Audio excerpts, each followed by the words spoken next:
শাইতানির রাজিম বিসমিল্লাহির রহমানির রহিম সূরা আল আসর আল আসরি ইন্নাল ইনসানা লাফিল খুসর ইল্লাল্লাযীনা আমানু ওয়া আমিলুস সালিহাত ওয়া তাওয়াসাউ বিল হাক্কি ওয়া তাওয়াসাউ বিস সবর।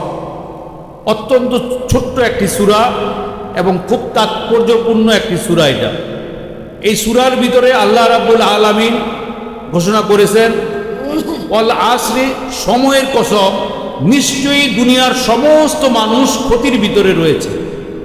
আল্লাহ তাআলা কসম করে বলতেছেন যে আমি সময়ের কসম করে বলতেছি নিশ্চয়ই দুনিয়ার সমস্ত মানুষ ক্ষতির ভিতরে রয়েছে, কিন্তু তারা ব্যতীত। এখানে আল্লাহ তাআলা সকল মানুষের কথা বলেছেন, আবার বলেছেন কিছু লোক ব্যতীত, তারা ব্যতীত যারা আল্লাহ তাআলার প্রতি ঈমান আনয়ন করেছে। তা আমরা নায়েবে রাসূলের কাছ থেকে ঈমানের মাসালা শিক্ষা করেছি কিনা? আমরা নায়েবে রাসূলের কাছ থেকে ঈমানের মাসালা শিক্ষা করেছি। এই ঈমান সম্পর্কে যেই মাসালা অত্যন্ত গুরুত্বপূর্ণ সেটা হলো কি আকায়েদ। সর্বপ্রথম আকায়েদের মাসালা আমাদের নায়েবে রাসূল আমাদেরকে শিক্ষা দেন। আল্লাহ এক, অদ্বিতীয়, তার কোনো শরীক নাই। মুহাম্মদ সাল্লাল্লাহু আলাইহি ওয়াসাল্লাম আল্লাহ তাআলার প্রিয় বান্দা ও রাসূল। 7 চিজের উপর প্রথমত ঈমান আনয়ন করা ফরজ। আমরা আমানতু বিল্লাহি সম্পর্কে আমরা জানি, প্রথমত আল্লাহ তাআলার উপর, দ্বিতীয় ফেরেশতাদের উপর, এরকম 7টার উপর। তারপরে আবার পর্যায়ক্রমে আরো গুরুত্বপূর্ণ আরো অনেক বিষয়ের উপর ঈমান আনয়ন করা ফরজ। এটা হলো ঈমানের মাসালা। এই সূরা আল আসরের ভিতরে আল্লাহ তাআলা বলেছেন যারা ঈমান আনয়ন করেছে তারা ব্যতীত দুনিয়ার সমস্ত মানুষ ক্ষতির ভিতরে রয়েছে। 2 নম্বরে বলেছেন যারা আমলে সলিহাত করেছে তারা ব্যতীত। আমলে সলিহাত কি? আমরা নায়েবে রাসূলের কাছ থেকে শিক্ষা গ্রহণ করেছি আমল হলো 4 ভাগ: ইবাদত, মুআমালাত, মুহলিকাত, মুনজিয়াত। এই আমলের রূপরেখা বর্তমান সমাজ থেকে প্রায় বিলুপ্ত। আমরা শুধু নামাজ, রোজা, হজ, যাকাত এই কয়েকটা বিষয়কেই আমরা শুধু মনে করি আমল। গভীর রাতে তাহাজ্জুদ নামাজ পড়লে মনে করি সেটাও আমল।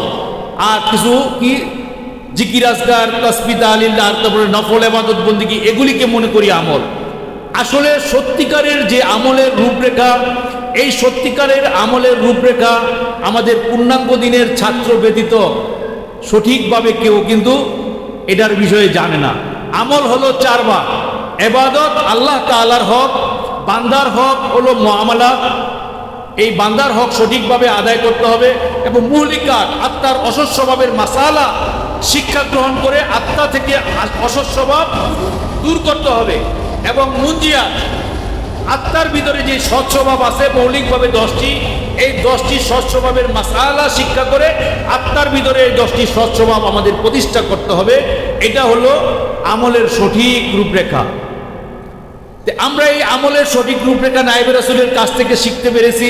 এবং এই যে আল্লাহ তাআলা বললেন যারা আমলে সলেহাত করেছে তারা ব্যতীত, তাহলে আমরা ঈমানও আনয়ন করেছি, আমলে সলেহাতও আমরা এর ভিতরে আমরা আছি। তাহলে আমরা কি আল্লাহ তাআলার এই যে দুনিয়ার সমস্ত মানুষ ক্ষতির ভিতরে রয়েছে, আমরা কিন্তু তাদের মধ্যে নাই, তাদের মধ্যে আমরা পড়ি নাই। আল্লাহর রহমতে আমরা এই ক্ষতির ভিতরে আমরা নাই। আল্লাহ তাআলার ঘোষণা মোতাবেক আল্লাহ তাআলা কিভাবে ঘোষণা করেছেন? কসম করে বলতেছেন নিশ্চয়ই দুনিয়ার সমস্ত মানুষ ক্ষতির ভিতরে রয়েছে, আল্লাহ তাআলা এইভাবে বলতেছেন। আর 3 নম্বরে বলেছেন যারা হকের উপদেশ প্রদান করেছে তারা ব্যতীত। হকের উপদেশ কি জিনিস? আমরা হকের উপদেশ প্রদান করা সম্পর্কে নায়েবে রাসূলের কাছ থেকে শিখতে পেরেছি তাবলীগে খাস, তাবলীগে আম, তাবলীগে হুকমি। এই তাবলীগ হলো 3 প্রকার। তাবলীগ হলো কি দ্বীন প্রচার করা, নায়েবে রাসূলের কাছ থেকে আমরা শিখতে পেরেছি। আমরা তাবলীগে খাস কি? অধীনস্থ লোকদিগকে সৎ কাজের আদেশ করা, অসৎ কাজের নিষেধ করা, পূর্ণাঙ্গ দ্বীন ইসলাম শিক্ষা এবং আমলের তাগিদ প্রদান করাকে তাবলীগে খাস বলে। তাবলীগে খাস করা প্রত্যেক মুসলমান নর ও নারীর উপর ফরজে আইন, ফরজ। এই তাবলীগে খাস আমরা আল্লাহর রহমতে করতে চেষ্টায় রত আছি। 2 নম্বরে হলো তাবলীগে আম, আমভাবে কোরআন প্রচার করা, সর্বসাধারণকে সমভাবে আল্লাহ তাআলার পথে আহ্বান করাকে তাবলীগে আম বলে। তাবলীগে আম করার জন্য শর্ত হলো কোরআন, হাদিস, ফিকহ, তাসাউফ তত্ত্ববিদ আলেম হতে হবে। তারপরে তাবলিগে আম করতে হবে। আর তাবলিগে আম করা কি ফরজে কেফায়া। এই তাবলিগে আম যারা করবে এটা হলো ফরজে কেফায়ার সওয়াব তারা পাবে। আরেকটা তাবলিগ হলো তাবলিগে হুকমি। রাসূলের যুগে রাসূলের অবর্তমানে নায়েব রাসূলকে দিন প্রচারের জন্য জানে এবং মালে সাহায্য সহযোগিতা করাকে তাবলিগে হুকমি বলে। তাবলিগে হুকমি করা ওয়াজিব। এই যে হকের উপদেশ, এই সঠিকভাবে সুন্দরভাবে যে তাবলিগের রূপরেখা আমরা নায়েব রাসূলের কাছ থেকে জানতে পেরেছি, আমরা কিন্তু এই 3 নম্বরের ভিতরে আমরা আল্লাহর রহমতে শিক্ষা গ্রহণ করেছি এবং চেষ্টায় রত আছি আমল করার জন্য। তাহলে এই হকের উপদেশ যারা প্রদান করবে তারা কি এর বিষয়ে নাই, ক্ষতির ভিতরে নাই। তাহলে আল্লাহর রহমতে আমরা যে নায়েব রাসূলের ছাত্র যারা আছি তারা কিন্তু এই 3 নম্বরও আমরা পার পেয়ে গেলাম।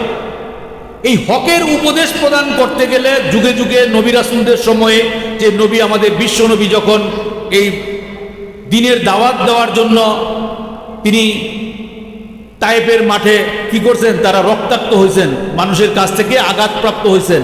অন্য অন্য পূর্বযুগের যারা নবীরা ছিলেন, নূহ নবী অনেক কত 900 বছর মানুষকে দ্বীনের দাওয়াত করছে, দিনে এবং রাত্রে সবসময় তিনি মানুষকে দ্বীনের দাওয়াত করতেন, এই হকের উপদেশ প্রদান করতেন। তার উপর আক্রমণ আসতো বিভিন্নভাবে। আমাদের বিশ্বনবীর উপরেও তো অনেকভাবে আক্রমণ আসছে না? অনেক জিহাদ করেছেন বিশ্বনবী। তারপরে তায়েফের ময়দানে অনেক রক্তাক্ত হয়েছেন। এই হকের উপদেশ প্রদান করতে গেলে নায়েব রাসূলও বিভিন্ন সময়ে দেখা যায় যে তার সাথে অনেক বাক বিতণ্ডা হয়ে যায়। এই জন্য হকের উপদেশ প্রদান করতে গেলে বাধা বিপত্তি আসবে, অনেক আঘাত আসবে। সেই আঘাত বাধা বিপত্তিকে উপেক্ষা করে আমাদের হকের দাওয়াত প্রদান করতে হবে, নায়েব রাসূলের সাথে আমাদেরকে থাকতে হবে। সেই জন্য আমাদেরকে ধৈর্য প্রদান করতে হবে, ধৈর্য ধারণ করতে হবে। তাহলে ধৈর্যের যেই উপদেশ দান, ধৈর্য ধারণ করা এবং আহাল পরিবার এবং অধীনস্থ যারা আছে তাদেরকে ধৈর্যের উপদেশ প্রদান করা, এইটার ভিতরে যারা আছে, যারা ধৈর্য ধারণ করবে তারাও আল্লাহ তাআলা বলতেছেন তারা ক্ষতির ভিতরে নাই। তাই আমরা ইলমে তাসাউফ, ধৈর্যের মাসালা কি তাসাউফের মাসালা না? আমরা ইলমে তাসাউফ 10-20 প্রকার মাসালা আমরা শিক্ষা গ্রহণ করতে পেরেছি, শিক্ষা গ্রহণ করার ভিতরে আসি। তো এই জন্য 4 নম্বরে বলেছেন ধৈর্যের উপদেশ প্রদান, ধৈর্য ধারণ করা। যারা ধৈর্য ধারণ করবে তারা এই ক্ষতির ভিতরে নাই। ধৈর্য সম্পর্কে ধৈর্যের মাসালা কি, সবর কাকে বলে? যে জিনিসে পরজগৎ হাসিল করার পথে বাধা জন্মায় তাহা ত্যাগ করার নাম সবর। সবরের সবব কি? আল্লাহ তাআলার ভয়, মৃত্যুর চিন্তা, কবরের চিন্তা, কিয়ামত দিবসের চিন্তা, দুজকের চিন্তা অন্তরের ভিতরে আনয়ন করা।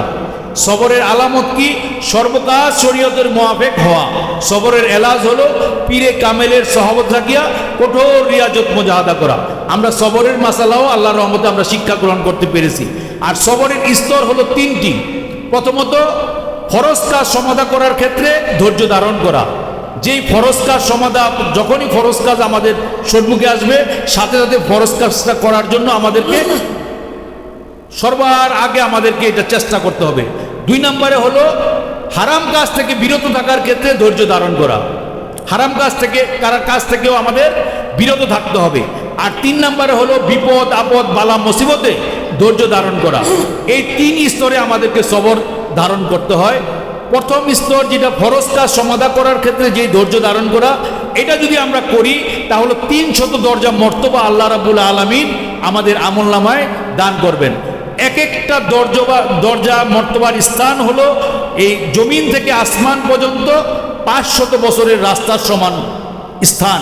এই 500 বছরের রাস্তার সমান এক একটা দরজা আল্লাহ রাব্বুল আলামিন নেক দ্বারা পরিপূর্ণ করে দিবেন।